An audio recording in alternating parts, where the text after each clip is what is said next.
સોલા ભાગવત ખાતેના દ્રશ્યો આપ નિહાળી રહ્યા છો। અત્યારે ત્યાં વિવાદ થયો હોવાની વાત સામે આવી રહી છે। આપ જોઈ રહ્યા છો અત્યારે જે રીતે પ્રદર્શન કરવામાં આવ્યું હતું ત્યારબાદથી આ કેરળમાં જે રીતે ગૌહત્યાનો સમાચાર સામે આવ્યા હતા ત્યારબાદ વિરોધ અત્યારે કરવામાં આવી રહ્યો હતો। તે વિશે અત્યારે ખાસ વધુ વાતચીત કરવા જોડાઈ રહ્યા છે સંવાદદાતા બ્રિજેશ દોશી। બ્રિજેશ ખાસે જણાવો, જે રીતે આ વિવાદ થયો છે સોલા ભાગવતની અંદર વિરોધ કરવામાં આવી રહ્યો હતો, ત્યાં વિવાદ થયો હોવાની વાત સામે આવી રહી છે, શું વિગતો મળી રહી છે? કોંગ્રેસના કાર્યકરો જે છે તે અહીંયા ગાય માતાના જે બેનર લઈને આવ્યા હતા અને પોતે પણ ગાય માતાના રક્ષકો હોવાની વાત કરી હતી, જેને લઈને તરત જ વાતાવરણ ગરમાયું હતું અને ભાજપ અને કોંગ્રેસના જે કાર્યકરો છે તેઓ આમને સામે આવી ગયા છે। ભાજપના મોટાભાગના કોર્પોરેટરો છે, સાથે જો વાત કરવામાં તો શહેર કોંગ્રેસના જે નેતાઓ છે એ નેતાઓ પણ ઉપસ્થિત છે અને યુથ કોંગ્રેસના કાર્યકરો પણ એમાં ઉપસ્થિત છે। બંને પક્ષે પોતાને ગાય માતાના બચાવતા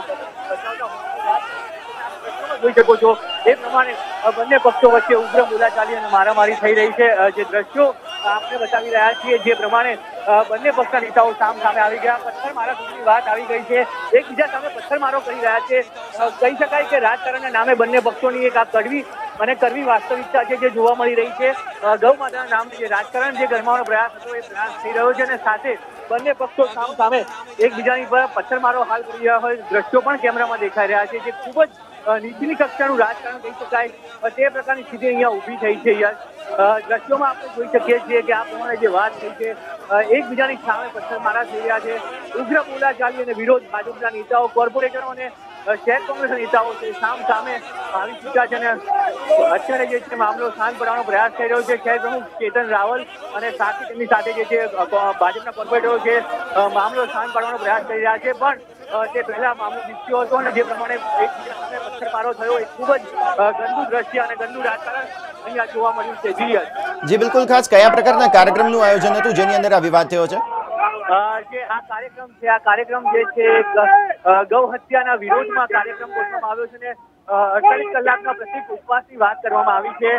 પ્રતિક ઉપવાસમાં ભાજપના તમામ લોકો હોવાના કારણે કોંગ્રેસ પણ આ કાર્યક્રમમાં જોડાઈ હતી અને પોતે પણ ગૌ હત્યાની વિરોધમાં હોવાની વાત કરી રહી હતી અને તે સામે આવતા જ બંને પક્ષો જે છે સામે આવી ગયા અને હાલ પણ બંને પક્ષો વચ્ચે ઉગ્ર બોલાચાલી ચાલી રહી છે। અહીંયા જે છે કોણ પોતા જે એન્કેજ કરવાનો પ્રયત્ન થઈ રહ્યો છે, તો આપ જોઈ શકો દ્રશ્યમાં પથ્થરમારો થઈ રહ્યો છે। યુથ કોંગ્રેસના કાર્યકરો અને સામે ભાજપના કાર્યકરો એકબીજા ઉપર પથ્થરમારો કરી રહ્યા છે। ખૂબ જ ગંદુ દ્રશ્ય જે એક જોવા મળી રહ્યું છે।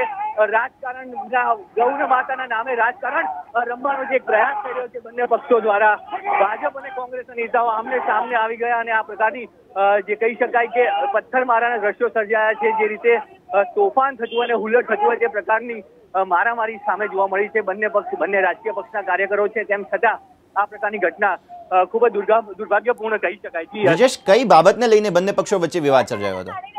બંને પક્ષો જે છે પોતે ગાય માતાના શુભચિંતકો હોવાની અને ગૌ હત્યાના વિરોધી હોવાનો દાવો કરી રહ્યા હતા અને તેના કારણે પોતપોતાનો રાજકીય લાભ કાઢવાનો પ્રયાસ થઈ રહ્યો હતો। સ્વાભાવિક રીતે આ કાર્યક્રમ ભાજપનો હતો અને એ કાર્યક્રમમાં કોંગ્રેસના કાર્યકરો નેતાઓ પહોંચી જતા જે છે સમગ્ર વિવાદ ઉભો થયો હતો અને બંને પક્ષે જોરદાર બોલાચાલી અને પથ્થરમારો પણ થયો હતો।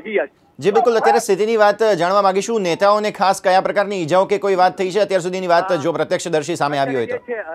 યુથ કોંગ્રેસના જે નેતાઓ છે તેમને હાલ રીતે સભાસ્થળથી ભગાડી દેવામાં આવ્યા છે, પથ્થરમારો કરીને તમામ નેતાઓને બહાર કરી દેવામાં આવ્યા છે। ભાજપ દ્વારા જે આ કાર્યક્રમનું જે છે એ આયોજન કરવામાં આવ્યું હતું, જેની અંદર કોંગ્રેસના કાર્યકરો મોટી સંખ્યામાં પહોંચ્યા હતા અને ગૌ હત્યાના જે બેનર હતા એ બેનર લઈને આવતા સમગ્ર મામલો બીસ્યો હતો